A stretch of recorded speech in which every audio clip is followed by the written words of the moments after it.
Hello and welcome everyone. I, Atharva Kulkarni, and my teammate Sumit Zadav are here with the foundational tutorial of Pandas. Pandas is a Python library used for working with datasets.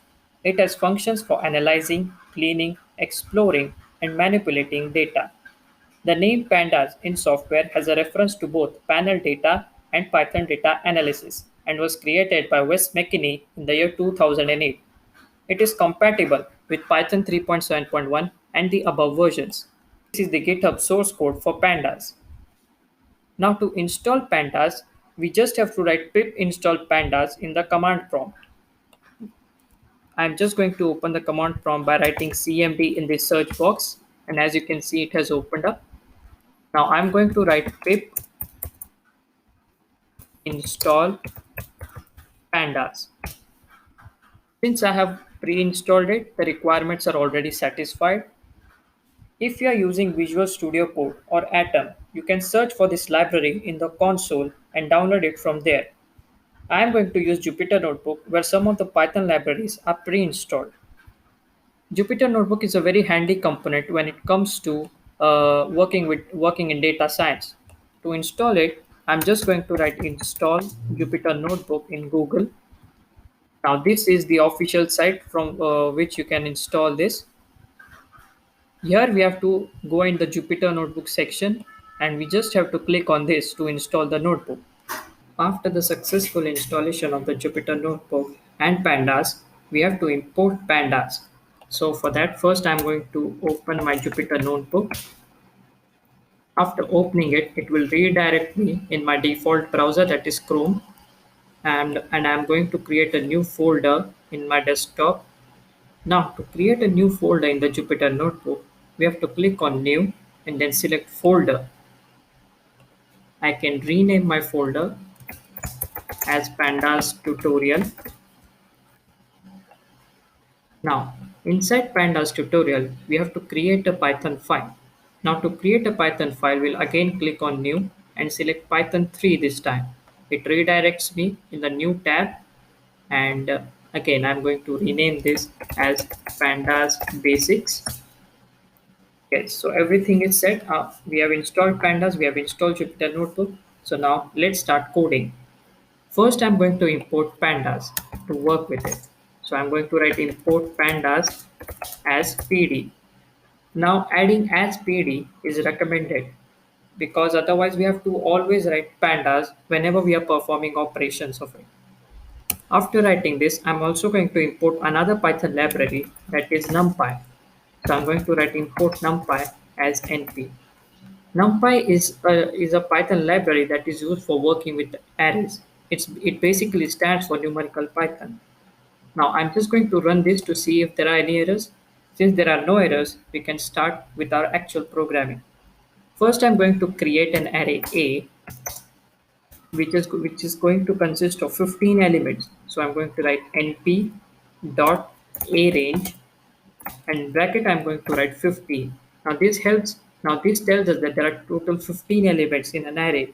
Since we have not specified what are the elements, what are the numbers basically, so it's just going to take from 0 to 14, that is 15 total, and I'm going to reshape it in the form of in 3 comma 5, which basically means it's a 3 cross 5 matrix. Now also we can run the program in the Jupyter Notebook by either clicking on run over here, or we can also shift enter, that runs it.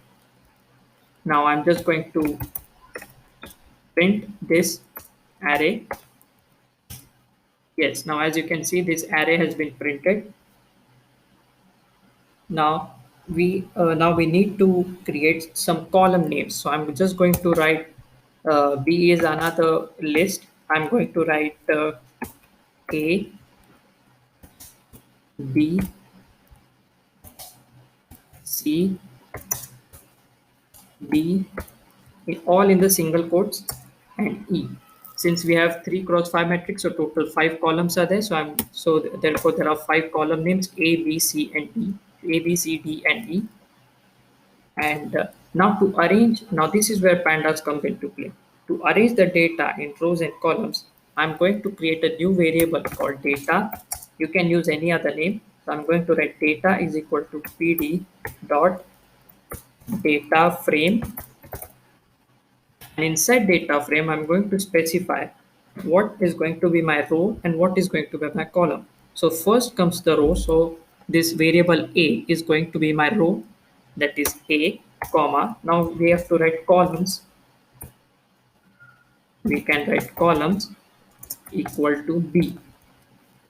Now I'm going to run this to see if there are any errors. Since there are no errors, we can just print data. And as you can see, the data is now in the form of rows and columns, and it is very much, we can distinguish between the elements very easily. As you can see, this was not an appropriate way of organizing the data, but here with the help of pandas, with the help of data frame, we can organize our data in such a uh, better manner.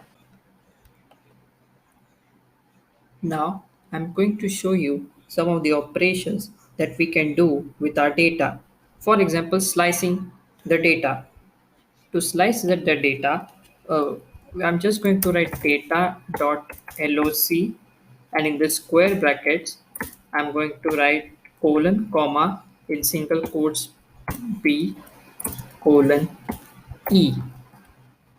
I'm just going to print this. So now what has happened here is, first, before the comma, this colon, just the colon signifies that we are selecting all the rows and we are not slicing any of the rows. But after the comma, we are slicing the columns from B to E. If I write C in this case, you will find that the columns that will appear here are from C to E, that is C, D, and E.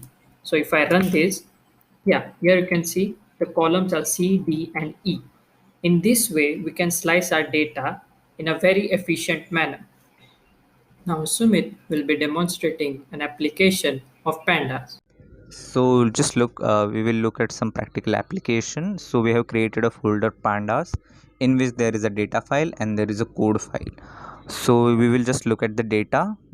As you can see, it is a big data about Indian Premier Leagues and its matches from 2008 to 2017. So yeah, this is a very big data set. So I have used Visual Studio Code. So we will just import the pandas, a Python library. Then we will create a variable which is IPL, and we will read that data. So we are reading the CSV file, and then we will print it for the verification. So yeah, the data is fetched or rendered, as you can see. Then we will use that variable to call the column names. So dot method is particularly calling method.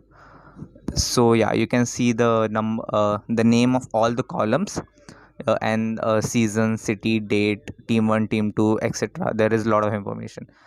Now the dot loc is basically we are locating the particular information that we want, and here we are using slicing also. So it will slice the winner to win by wickets and all the columns in between them, and it will print it. So you can see winner, win by runs, and win by wickets. Next is the length function. So it will calculate length of the rows of our data set. So there are 636 number of matches are there. Now IPL.head, the head is the function. It will print the first 5 rows of any data. Now here there are two seasons which we have used. So what is the difference? So we have used unique function. So unique, it will not print the repeated value, it will only print the value once. And what season will do, it will print all the values. So it is, so see, it is printing the repeated number 2017 multiple time, while the unique is only printing once. Create another variable s to calculate the length. So we can, after calculating length, we can see that there are 10 number of seasons are there. Now if you want to find that which team have won a match by maximum runs, so we have used idx max. Idx means index, and max, it will automatically verify the maximum value in that column. The column name is win by runs, so it will automatically do that. If you run it, we have created, and we will print the value of a. So 43 here is actually actually the number of that row. It is not 43 runs. So we will first locate and we will see what is the value in that column winner. So string there is Mumbai Indians. So Mumbai Indians is the team which won by maximum runs, and then we will locate that what value is there in win by runs. So we are locating that value which is 146. So Mumbai Indians won by 146. So 43 is actually the number of that row. Okay, and 146 is the now. So we can verify it. So yeah, as you can see here, Mumbai Indians 146 run. The opponent was Delhi Daredevils, and as you can see it is 44 coming up here. The reason is the coding languages started their counting from 0, and here you can see it is starting from 1, so that's why there is a difference. Now which team won with the minimum number of runs? So you can use idx minimum function, which is index minimum. So it will automatically calculate that. So we are created a variable p, so it is giving the location of that row which is 1, so it will be 2, right? So we will just verify it. So yeah, the 2, Rising Pune Super Giants. Okay, then we will just locate and find find the information it is there, which is the team name and the number of runs.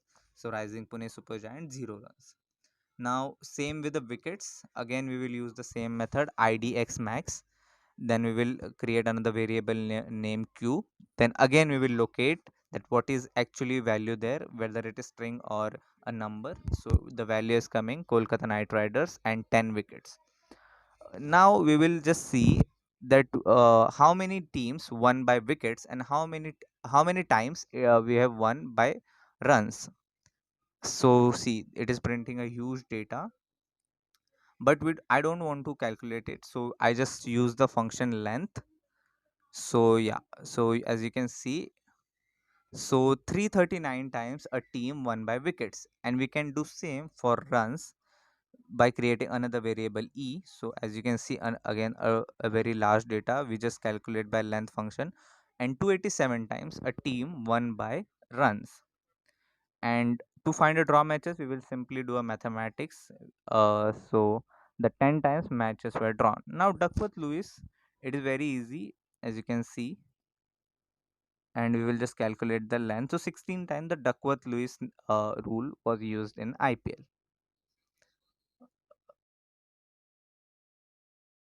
So these are some of the instruction. There is lot in here. If you are interested, you can always check their documentation, and there are a lot of other applications. So this is from our side. Thank you.